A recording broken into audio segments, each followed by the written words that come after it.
Hi, my name is Anna, and I'm about to present to you the best year of my life so far.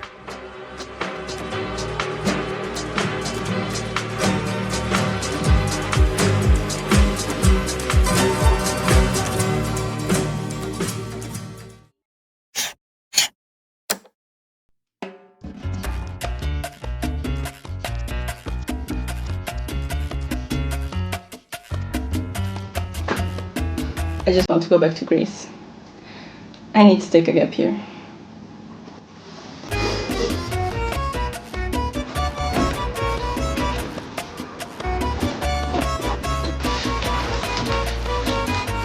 Let's go! Yeah, I wish it had been that easy. Let me tell you the real story. The last 2 summer breaks from university, I had volunteered abroad.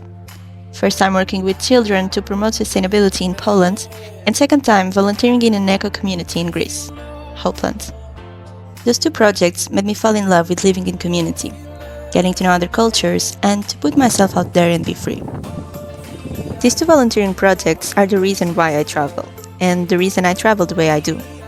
I knew I wanted to take a gap here before I left Greece.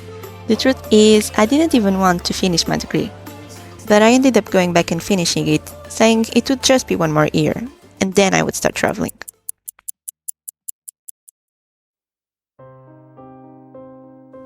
That whole year, I was constantly thinking about going back to Greece and to travel around. I started planning on my head a little bit how this year would look like. In my mind, I only had 1 year before going back to university. Only 365 days of pure freedom to do whatever I want. I had to make them count. When you hear this, it might sound like I wanted to visit as many countries in the world as possible. But that couldn't be further from the truth. One thing about me is I don't like fast travel. Most often than not, I would rather spend 2 weeks volunteering in one little village than to move places every 3rd day because all the touristy places were checked from the box.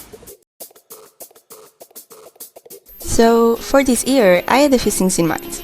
First up, go back to the place I had been my happiest, Hopeland in Greece. Then, I wanted to go 3 months to Brazil, 3 other to Australia, and finish with backpacking Europe until I would go back to university. I started searching for volunteering opportunities in Brazil and Australia, but everything I could find was really expensive and I just couldn't afford it. Then, I found something in the Amazon rainforest, and the idea of going there started to sound simply amazing. So I started searching for volunteering opportunities in neighboring countries, finding one in the Peruvian Amazons. I sent an email and I was accepted. As I was planning the trip and looking at the prices of everything, I quickly realized it wouldn't be possible to go to Australia. So my year would look more or less like this: Hopeland, Amazons, and then whatever I could find in Europe. Not so bad, right? I remember telling my internship supervisor the only thing that made me afraid about this gap year was that I probably wouldn't want to go back. Deep down, I already knew I would fall in love with this freedom so much that it would be almost impossible for me to want to go back to studying or working a normal job. I knew there would be some rough times, some uncomfortable situations, and a lot of sad goodbyes. But I also knew those moments would make me grow, and that the majority of the time would actually be filled with happiness, fun, and learning. And thankfully, I was right.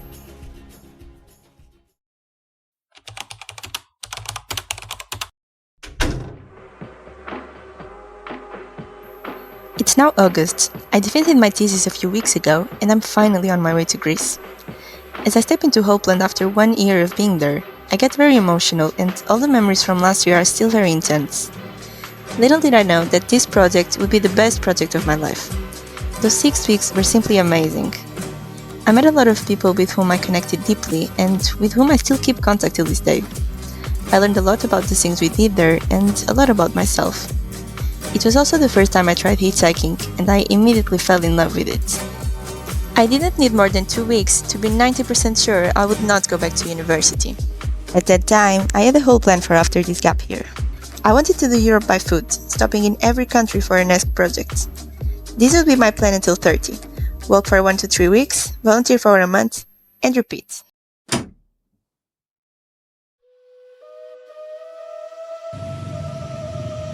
I had planned to stay 3 months and a half in the Amazons, as I was curious to see how I would react to volunteering somewhere for longer than 2 months. Being able to walk barefoot in the Amazon rainforest on a daily basis, working with tropical plants, seeing and listening to such different animals was something truly incredible and that I will never forget. And eating all those fruits I had never heard of before, swimming in one of the tributaries of the Amazon River and connecting with the locals. Being there was really magical. But the people were not so much my vibe. Everyone besides me was French, half of them didn't speak any other language, and I was feeling a bit apart from the group. And after attending a festival in Iquitos celebrating the diversity of Peru, I realized there was so much to see of this amazing country that it would be a bit of a shame not to do it.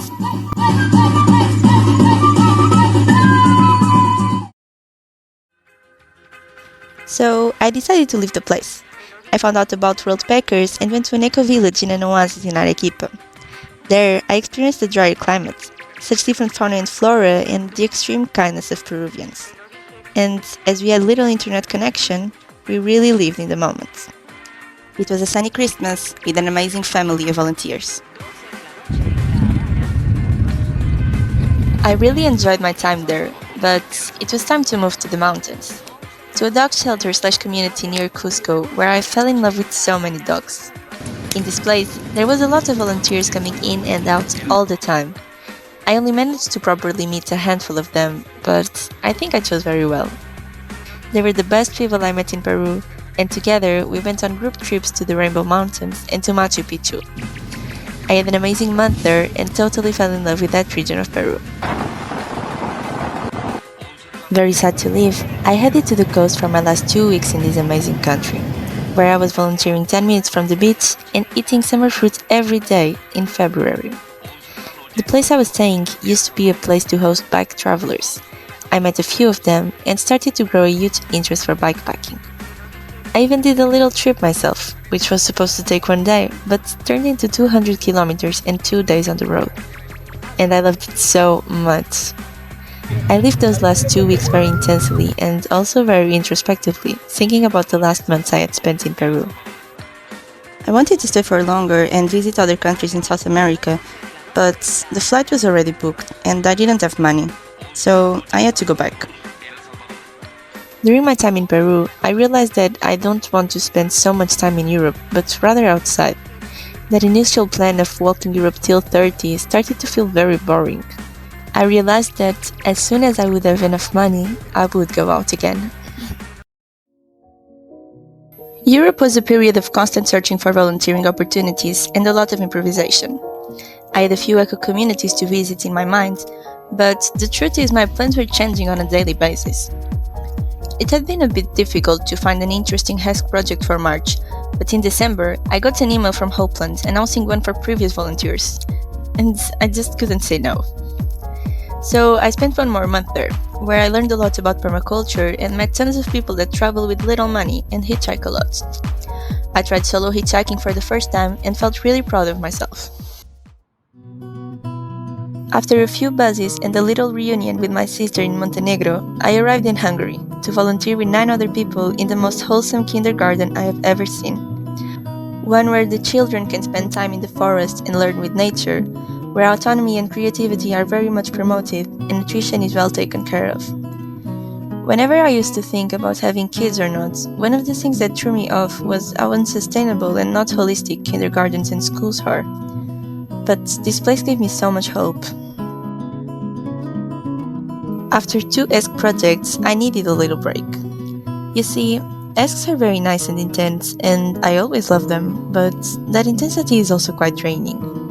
The 2 weeks I spent in Croatia with few to no other volunteers was a much needed recharge. And what a beautiful region I was in. My passion for hitchhiking had been growing in the last months, and Croatia was where I got to explore it even more. I hitched a few rides to get to my world packers, and after leaving, I crossed my first border hitchhiking to go to Slovenia. And I had the most epic ride, being picked up by a wholesome group of Spanish friends that were filming a bike documentary. I was very lucky to have such incredible hosts in Slovenia, who gave us many recommendations and took us to a few places. Nature-wise, this has been my favorite European country so far, and I got to explore it with people that I love and with whom I felt extremely free.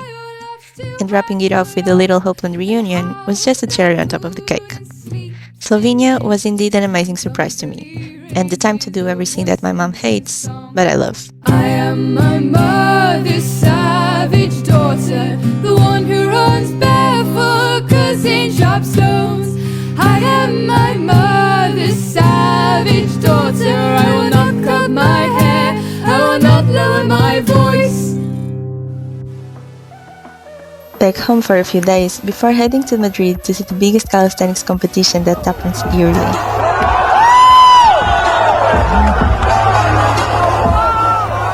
There, I also got to meet with my best friend from Spain and to hitchhike back to Portugal with my sister. As most hitchhikers know, mainland Spain is one of the worst regions to get a ride, so as you can imagine, we had a lot of time to catch up on the last months, as those 600 kilometers took us 24 hours to cover. I have been thinking about doing a longer bike trip since February, and I wanted it to be in Portugal.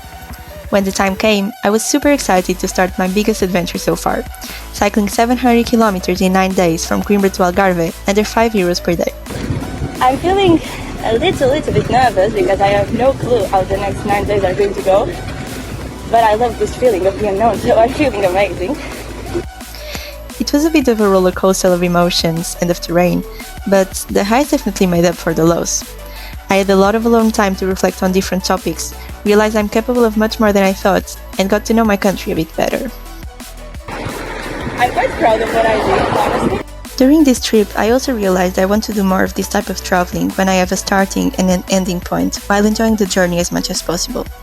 Going from country to country in a somewhat random way started to feel less purposeful and exciting. From now on, apart from the things I had already planned, the main goal would be to work for some months to have enough money to start a big trip. Anyway, this was an amazing way to get to my next World Packers, our surf school, where I got to try surf for the first time and enjoy the sunny beaches of Algarve.